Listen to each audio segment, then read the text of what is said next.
Olá, eu sou o Matheus, muito bom ter você aqui acompanhando esse projeto do Hangar 365, que eu tenho certeza que tem abençoado a sua vida. Inclusive, eu queria te incentivar você a colocar aí nos comentários aqui desse vídeo o que você tem aprendido, como tem sido toda essa experiência. E nessa semana nós vamos ver o período aí de 2 Reis no capítulo 13 até Crônicas no capítulo 16.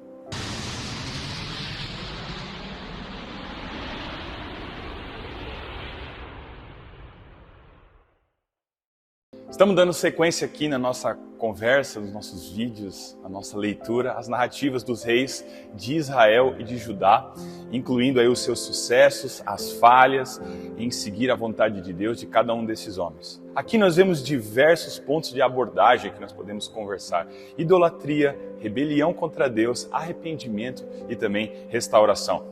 Aqui nós vamos ver, durante toda essa conversa que nós vamos ter, essa ênfase na importância da fidelidade do povo a Deus. E também os resultados de cada uma dessas ações humanas em relação à vontade divina e destacando esse papel do arrependimento e do perdão divino sempre para com o seu povo. Precisamos olhar sempre esses textos que nós estamos lendo e, claro, todo o Antigo Testamento nessa perspectiva de um Deus que é cheio de graça e de misericórdia para com o seu povo, sempre indo em direção a Ele e trazendo redenção e libertação para essa história.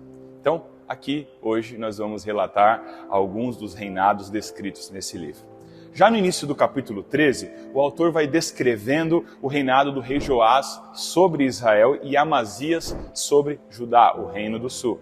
Durante esse tempo, Eliseu, o profeta, ele já está morrendo, em fase já terminal da sua vida, da sua jornada, mas ainda tem uma mensagem para o rei Joás, que é o rei de Israel, o reino do norte. Eliseu profetiza aqui a Joás que ele vai ter uma vitória sobre os sírios, mas Joás falha em seguir essas instruções de Deus de uma maneira completa, ele faz apenas parcialmente. E minha avó, ela sempre dizia algo para mim, quando eu era criança, que obediência atrasada é desobediência. Essa é uma história muito peculiar na minha vida, porque às vezes nós vamos saindo, né, da fala, daquilo que Deus tem para a nossa vida, e obediência atrasada vai se tornando desobediência e a gente não vive o propósito de forma completa. E uma história, dentro de todas essas narrativas que nós vamos vendo aqui, bem inusitada, é referente à morte de Eliseu. Um homem revive quando ele toca, na verdade ele é lançado na sua sepultura e um homem renasce, revive.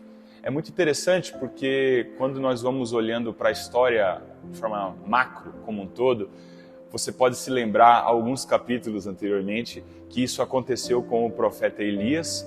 E também, se você ir um pouquinho mais para frente, já adiantando alguns capítulos aí, alguns livros da Bíblia, você vai ver que isso também acontece com Jesus.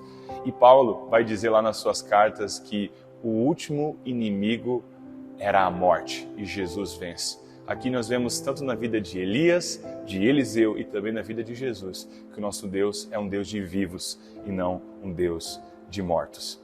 Depois, na sequência, no capítulo 14 em diante, nós vamos ter o reinado de Amazias, que é o rei de Judá. E ele segue o exemplo do seu pai, Joás, vivendo um tempo de idolatria em Israel.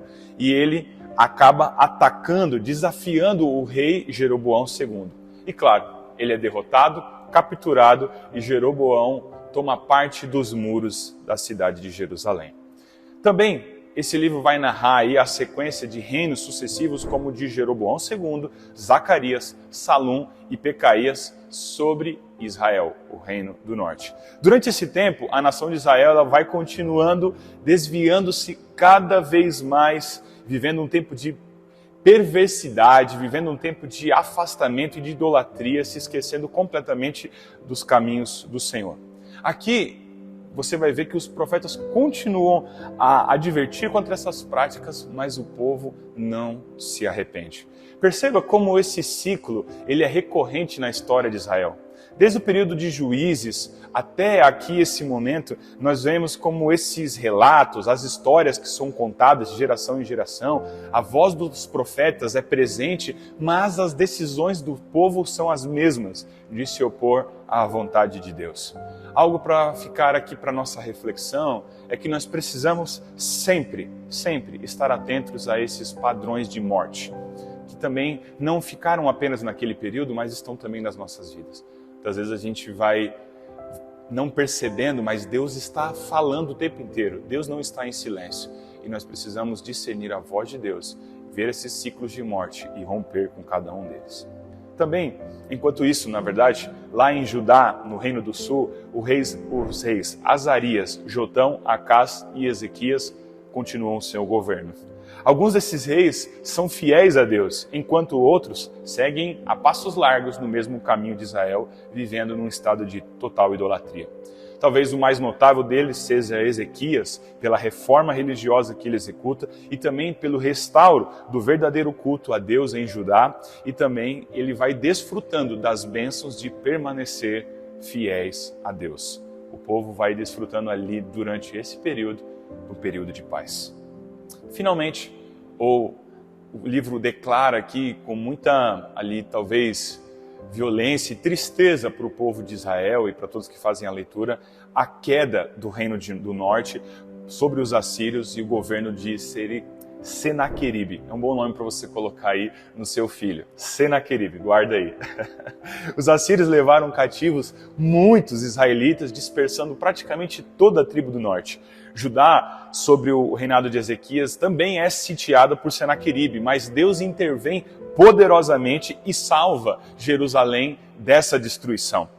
Ezequias adoece com o passar do tempo, mas Deus, numa resposta de sua oração, concede mais anos para Ezequias. No entanto, ele falha também em mostrar aos enviados da Babilônia as riquezas de Judá e é informado que, eventualmente, também Judá seria levada para o cativeiro. Esse é o resumo daquilo que nós estamos conversando sobre o segundo livro dos Reis. Então, também aqui chegamos ao primeiro livro de Crônicas, que na verdade era apenas um livro, mas ele foi dividido em dois pelo seu tamanho, o volume das histórias aqui contadas. E uma das particularidades desse livro é que ele retoma algumas das histórias já descritas nos outros livros de 1 e 2 Samuel, 1 e 2 Reis, mas ele dá uma impressão de que você parece que está lendo algo repetido, algo que você já conheceu, mas não, fique tranquilo. Ele compartilha algumas informações e algumas perspectivas que nesses outros livros você não tem. E de certa forma, você pode até achar um pouco chato os 9 primeiros capítulos, porque basicamente eles falam sobre genealogias. Mas é muito importante isso, porque esse registro genealógico aqui, ele remonta toda a criação do mundo e continua até o exílio babilônico. O livro, ele foca muito nessa particularidade que tem a ver com a história de Israel e a linhagem do próprio rei Davi, destacando sempre isso, o propósito divino por trás de escolher Davi e também essa linhagem do descendente, daquele que haveria de vir se cumprir a promessa de Deus, que seria rei, não só sobre Israel, mas sobre o mundo inteiro, a linhagem de Jesus Cristo. É muito interessante, porque você vai ver Davi numa perspectiva diferente de 1 e 2 Samuel. Davi aqui o autor coloca Davi numa posição muito mais positivista. Ele não é que oculta, mas ele não relata tantas as dificuldades, as lutas e as falhas de caráter de Davi, mas mostra o cumprimento das promessas que Deus tinha sobre a vida dele. E também, algo muito importante para a história de Israel, é que ele também remonta toda a linhagem dos sacerdotes de Israel. De certa forma, o livro como um todo, ele busca gerar esperança no povo. É um livro carregado de esperança, na perspectiva da vinda desse Messias, que há de trazer restauração para Israel, e também na perspectiva da restauração do templo. Num contexto mais macro, mais amplo, esses livros se encaixam na narrativa de redenção. Como nós já falamos aqui algumas vezes, a história está sendo revelada. A Bíblia é a revelação da história de Deus. essa progressão. E aqui esse livro completa mais uma peça desse grande quebra-cabeça que Deus está construindo. No contexto mais amplo, como eu disse, Deus vai trabalhando através de indivíduos e nações ao longo do tempo que vão cumprindo os seus propósitos e planos e, eventualmente, culminando na chegada do Rei Jesus, que viria para restaurar toda a humanidade e trazer libertação, não só para um povo, mas para todos nós. Eu te vejo então no próximo vídeo que nós vamos continuar a compartilhar sobre as crônicas.